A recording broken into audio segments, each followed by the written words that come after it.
جبکہ جسٹس منصور علی شاہ نے registrar supreme court کو خط لکھ دیا۔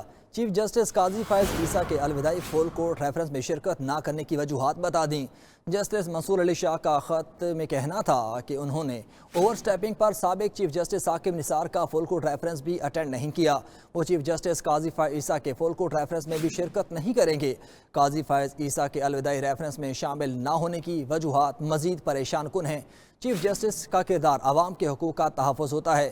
چیف جسٹس کا کام عدلیہ کا دفاع کرنا ہے۔ تفصیلات بتائیں گے ہمارے نمائندہ عقیل افضل ہمارے ساتھ موجود ہیں۔ عقیل بتائیے خط میں مزید کیا لکھا گیا ہے؟ جی بالکل، جسٹس منصور علی شاہ نے اپنے خط میں چیف جسٹس قاضی فائز عیسیٰ کو کڑی تنقید کا نشانہ بناتے ہوئے موقف اپنایا ہے کہ ایسے دور کا جشن منانے سے یہ پیغام جائے گا کہ ایک چیف جسٹس اپنے ادارے سے بے وفائی کر سکتا ہے، اس کی طاقت کو کمزور کر سکتا ہے۔ مجھے افسوس ہے کہ میں اپنے ضمیر کی آواز سن کر ایسے چیف جسٹس کے ریفرنس کے لیے کھڑا نہیں ہو سکتا۔ جسٹس منصور علی شاہ نے مزید کہا کہ چیف جسٹس کا حقیقی کردار تمام لوگوں کی حفاظت کرنا ہے، عدلیہ کی آزادی کا دفاع کرنا اور سب کے لیے انصاف کو یقینی بنانا۔ چیف جسٹس قاضی فائز عیسیٰ شتر مرغ کی طرح اپنے سر کو ریت میں دبا کر عدلیہ پر بیرونی اثرات اور دباؤ کے سامنے بے حصہ اور بے نیاز رہے۔ مداخلت کے خلاف دیوار بننے کے بجائے انہوں نے دروازے کھول دیے اور عدلیہ کے مقدس کردار اور طاقت ایک چیک اور بیلنس کے طور پر ہوتا ہے، اس سے انہوں نے انحراف کیا۔ یہ بھی کہا ہے کہ انہوں نے نہ تو عدلیہ کا دفاع کرنے کے لیے حوصلہ دکھایا اور نہ ہی اخلاقی طاقت۔ اور جسٹس منصور علی شاہ نے اس خط میں یہ بھی کہا ہے کہ انہوں نے اس سے پہلے سابقہ چیف جسٹس میاں ثاقب نثار کے بھی ریفرنس میں اسی وجہ سے شرکت نہیں کی تھی کہ ان کی جانب سے بھی اوور سٹیپنگ کی گئی تھی۔ جی اچھا عقیل، جسٹس منصور علی شاہ کل جو نو منتخب چیف جسٹس ہیں ان کی جو تقریب حلف برداری ہوگی اس میں بھی شرکت نہیں کریں گے؟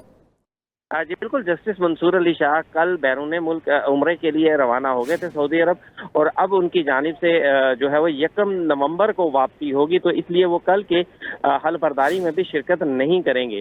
جی اچھا عقیل، پچھلے 2 سے 4 روز میں چیف جسٹس منصور علی شاہ صاحب کی جانب سے 1-2 خط لکھے گئے، ان خطوط اور ان میں کوئی مواصلت ہے؟ دیکھیں، جسٹس منصور علی شاہ کی جانب سے جو خطوط لکھے گئے، پہلا خط ان کی جانب سے تھا سپریم کورٹ آف پاکستان کی پریکٹس اینڈ پروسیجر کمیٹی اور مقدمات کو نہ سننے کے حوالے سے۔ پہلے خط میں ان کی جانب سے بڑا واضح طور پر یہ موقف اپنایا گیا کہ جب تک سپریم کورٹ کا فل کورٹ اس پریکٹس اینڈ پروسیجر ایکٹ کے حوالے سے کوئی فیصلہ نہیں کرتا اور یہاں اوریجنل کمیٹی بحال نہیں کی جاتی جس میں جسٹس منیب اختر اور جسٹس منصور علی شاہ شامل تھے، تب تک وہ اس کمیٹی کی جانب سے بنائے گئے جو خصوصی بینچ ہوں گے ان میں مقدمات نہیں سنیں گے۔ ساتھ ہی انہوں نے یہ بھی کہا کہ عوام کی مشکلات کے پیش نظر تاہم وہ عام مقدمات کو سنتے رہیں گے۔ پھر آج جو دوسرا خط ان کی جانب سے لکھا گیا وہ بنیادی طور پر انہوں نے چیف جسٹس قاضی فائز عیسیٰ کے کردار پر تنقید کرتے ہوئے انہیں اس بات کا ذمہ دار ٹھہرایا ہے کہ چیف جسٹس قاضی فائز عیسیٰ کے بطور چیف جسٹس جو کردار تھا اس سے عدلیہ کمزور ہوئی اور اس کی وجہ سے ہی وہ آج ان کے فل کورٹ ریفرنس میں بھی شریک نہیں ہو رہے۔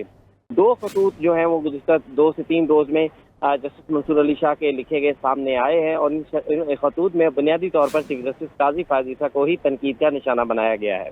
جی ٹھیک ہے عقیل افضل، بہت شکریہ، آپ تفصیلات سے آگاہ کر رہے تھے۔